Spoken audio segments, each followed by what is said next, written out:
Hi, my name is Veenal and I'm going to tell you about how to use OstoCare's Ostomy Air Vent.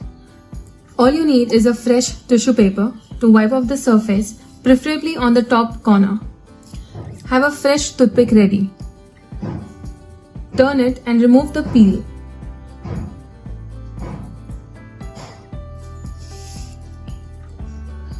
Place it like this.